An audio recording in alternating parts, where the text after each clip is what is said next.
नमस्कार, स्वागत है आप सभी का यूट्यूब चैनल पर। तो चलिए फ्रेंड्स, जो हम लोग एमसीक्यू चैप्टर वाइज लगा रहे हैं उसमें क्लास 10th की पार्ट 1 इकोनॉमिक्स की वीडियो जा चुकी है, अर्थशास्त्र की। और आज ये पूरा चैप्टर ख़त्म हो जाएगा क्योंकि इकोनॉमिक्स में टोटल 7 चैप्टर है। तो आज हम लोग 5th चैप्टर से देखने वाले हैं, जिसमें रोजगार एवं सेवाएँ चैप्टर होगा, वैश्वीकरण होगा। एक एक करके हम लोग सारे चैप्टर को कम्प्लीट कर लेंगे। अभी जो हिस्ट्री की क्लास 10th की हिस्ट्री की दोनों वीडियो जा चुकी है, यानी पूरा चैप्टर कंप्लीट हो गया है। और आज इकोनॉमिक्स का भी ख़त्म हो जाएगा, तो बच जाएगा हमारा पॉलिटी और ज्योग्राफी, जो कि वो भी ख़त्म हो जाएगा। और फिर हम लोग प्रैक्टिस सेट लगाना शुरू कर देंगे, यानी मॉडल प्रैक्टिस सेट। और हाँ भाई, प्लेलिस्ट देखना ना भूलें, क्योंकि एनसीईआरटी बेस्ड चैप्टर वाइज मैंने रीडिंग लगवा रखी है और उसकी प्लेलिस्ट बनी हुई है। तो चलिए देखते हैं कि ये 100+ प्रश्न किस प्रकार के हैं। आर्थिक विकास का तीसरा क्षेत्र क्या है? कृषि, विज्ञान, शिक्षा क्षेत्र या फिर सेवा क्षेत्र? तो आर्थिक विकास का जो तीसरा क्षेत्र है वो है सेवा क्षेत्र। इसका आंसर क्या हो गया? 4th हो गया। मानव पूंजी का प्रमुख घटक कितने हैं? तो मानव पूंजी के प्रमुख जो घटक हैं वो कितने हैं? तो वो है 5। आंसर क्या हो गया? तीसरा। कौन बीमारू राज्य नहीं है? बिहार है, मध्य प्रदेश है, कर्नाटक है, उड़ीसा है। तो इनमें से कौन सा जो राज्य है वो बीमारू राज्य में नहीं आता है? तो देखिए, इनमें से जो कर्नाटक है वो बीमारू राज्य में नहीं आता है, बाकी सब आते हैं। बिहार, मध्य प्रदेश, उड़ीसा, ये सब किस में आता है? बीमारू राज्य में आता है। कौन सी सेवा गैर सरकारी है? सैन्य सेवा, वित्तीय सेवा, मॉल सेवा या फिर रेल सेवा? तो क्या पूछ रहा है? गैर सरकारी पूछ रहा है। तो इसका आंसर जो हो जाएगा वो हो जाएगा मॉल सेवा। मॉल सेवा सरकारी थोड़ी ना है। ऊर्जा के मुख्य स्रोत क्या है? कोयला, पेट्रोलियम, विद्युत, इनमें से सभी। तो इसका आंसर हो गया इनमें से सभी। इतना आसान अगर आ जाएगा तो आदमी तुक्का पर लगा देगा आंसर। काम के बदले अनाज योजना कब लाया गया था? काम के बदले मतलब क्या? अनाज की योजना कब लाया गया? 2004, 6, 2000 में या फिर 2002 में? तो यह लाया गया था 2004 में। आर्थिक आधारभूत संरचना के कितने प्रकार हैं? आर्थिक आधारभूत संरचना के पूछ रहा है कि कितने प्रकार हैं? तो वो है 4। आंसर क्या हो गया? 2। अगला प्रश्न है, गैर आर्थिक आधारभूत संरचना के कितने प्रकार हैं? देखिए, यहाँ पर क्या पूछा था? आर्थिक आधारभूत। यही तो हल्का हल्का जो डिफरेंस होता है उसी को ध्यान में तो रखना होता है। तो आर्थिक आधारभूत संरचना के कितने आधार हैं? तो कितने प्रकार हैं? 4 है। और यहाँ पर पूछ रहा है कि गैर आर्थिक आधारभूत संरचना के कितने प्रकार हैं? तो ये प्रकार हैं 3। ठीक है, गैर आर्थिक आधारभूत संरचना के। आगे बढ़ते हैं। कौन सा राज्य सूचना प्रौद्योगिकी की अग्रणी श्रेणी में आता है? किसकी श्रेणी में? तो सूचना प्रौद्योगिकी अग्रणी श्रेणी में, यानी सबसे पहले आता है। तो वो है हमारा कर्नाटक। अगला प्रश्न, युवाओं का देश किसे कहा जाता है? तो भारत को कहा जाता है। ये जाहिर सी बात है, भारत को। सेवा क्षेत्र का जीडीपी में कितना प्रतिशत योगदान है? मोस्ट इंपॉर्टेंट हो गया कि सेवा क्षेत्र का जो जीडीपी है उसका कितना प्रतिशत योगदान है? तो वो योगदान है 55.1%। आंसर हो गया 3। राष्ट्रीय ग्रामीण रोजगार कार्यक्रम कब लाया गया था? तो राष्ट्रीय ग्रामीण रोजगार कार्यक्रम जो है वो लाया गया था 1980 ईस्वी में। बीमारू शब्द में शामिल राज्य कौन सा नहीं है? अभी ना देखे थे भैया। बिहार हो गया, मध्य प्रदेश हो गया, और यहाँ पर क्या दिया था? उड़ीसा दिया था। एक और आ गया, आर से राजस्थान हो गया। तो ये चारों शामिल है। यहाँ पर पूछ ही रहा है कि कौन कौन शामिल है, तो सभी शामिल है। इसका आंसर हो गया 4।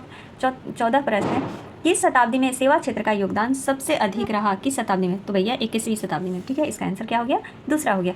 सेवा क्षेत्र के कितने भाग हैं?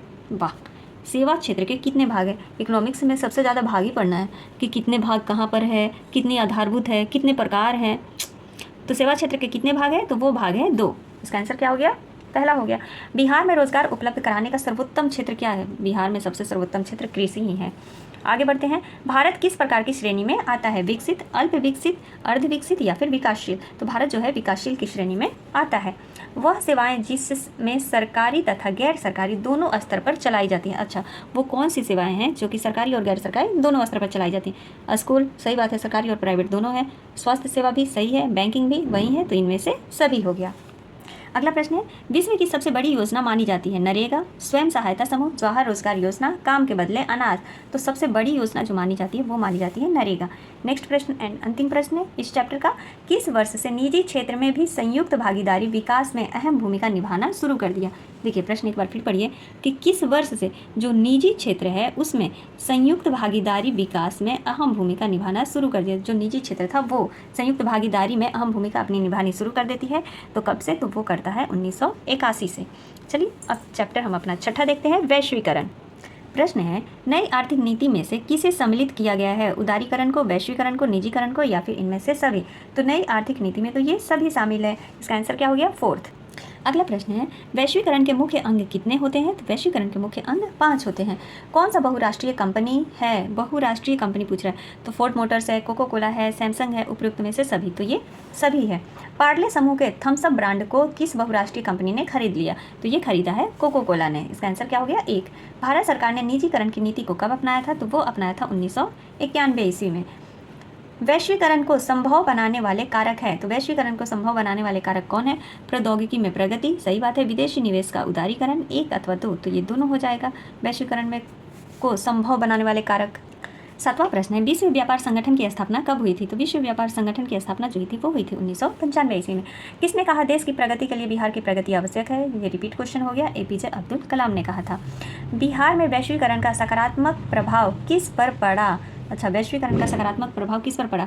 कृषि उत्पादन में वृद्धि पर, बहुराष्ट्रीय कंपनी का आगमन, रोजगार में अवसरों की वृद्धि, या फिर उपयुक्त में से सभी। तो वैश्वीकरण का सकारात्मक प्रभाव इन सभी पर पड़ा। आंसर हो गया 4th। नेक्स्ट प्रश्न, किस दशक तक सरकार का व्यय राजस्व से अधिक माना जाने लगा? किस दशक तक? देखिए यहाँ बोल रहा है कि किस दशक तक सरकार का जो खर्च राजस्व है वो अधिक माना जाने लगा, तो वो माना जाने लगा था 1980 के दशक से। अगला प्रश्न, निजीकरण का अर्थ क्या होता है? तो निजी क्षेत्र के विकास पर प्रतिबंध हटाना, निजी क्षेत्र द्वारा सार्वजनिक क्षेत्र में स्वामित्व प्राप्त करना, 1 तथा 2 इनमें से कोई नहीं। तो निजीकरण का अर्थ होता है ये दोनों। इसका आंसर क्या हो गया? तीसरा हो गया। वैश्वीकरण का बुरा प्रभाव आम आदमी पर किस प्रकार पड़ता है? बेरोजगारी बढ़ने की आशंका, कृषि क्षेत्र पर संकट, श्रम संगठन पर बुरा प्रभाव, या फिर उपयुक्त में से सभी। तो वैश्वीकरण का जो बुरा प्रभाव है आम आदमी पर वो इन सभी प्रकार से पड़ता है। अगला प्रश्न है, आर्थिक सुधारों का मतलब क्या है? कुशलता, उत्पादन एवं प्रतियोगिता, लाभदायक, उपयुक्त में से सभी। तो जहाँ सभी आ रहा है वो सब होगा। वैश्वीकरण का अर्थ है विभिन्न अर्थव्यवस्था का समन्वय या एकीकरण से। तो वैश्वीकरण का अर्थ इसी से है कि विभिन्न अर्थव्यवस्था का समन्वय और एकीकरण से।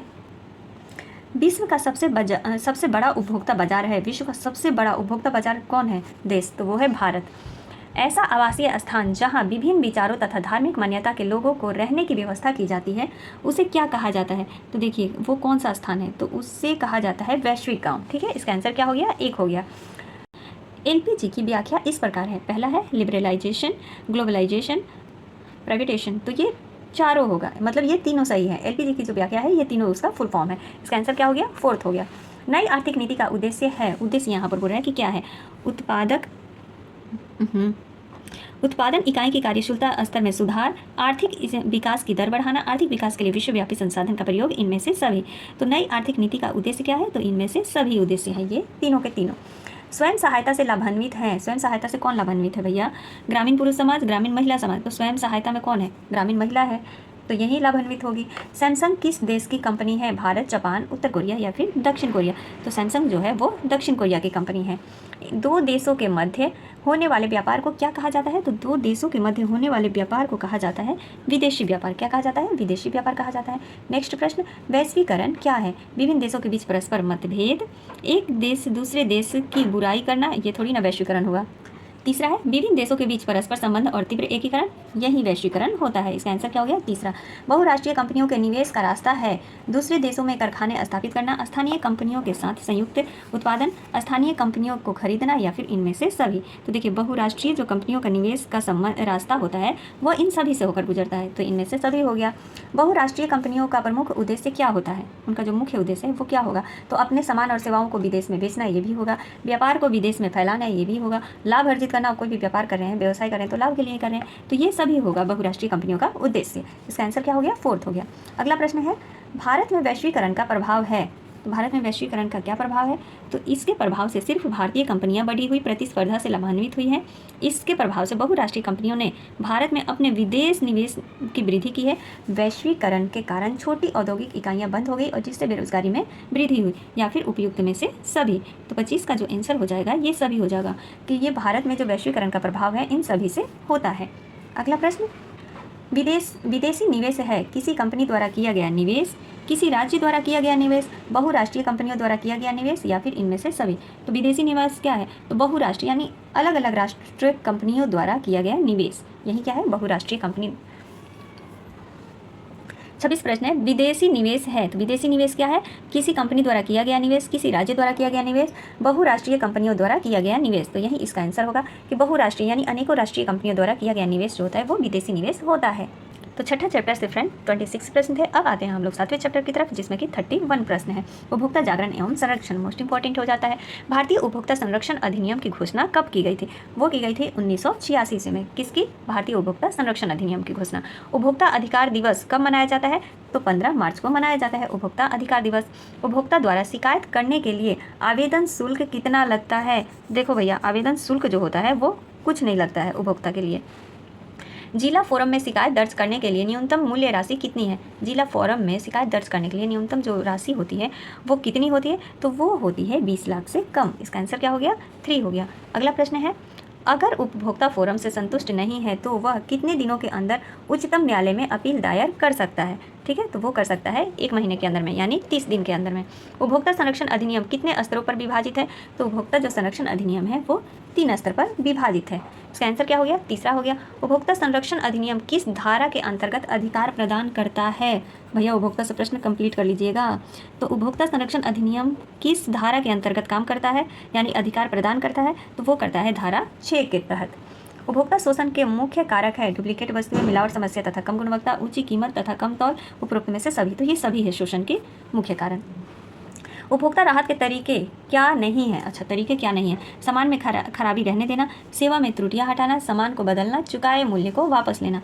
तो ये तरीका क्या है भैया? उपभोक्ता राहत के तरीके क्या नहीं है बोल रहा है। ओहो, तो सामान में जो सामान है उसमें खराबी रहने देना ये उपभोक्ता के तरीका नहीं है। इसका आंसर क्या हो जाएगा? 1 हो जाएगा।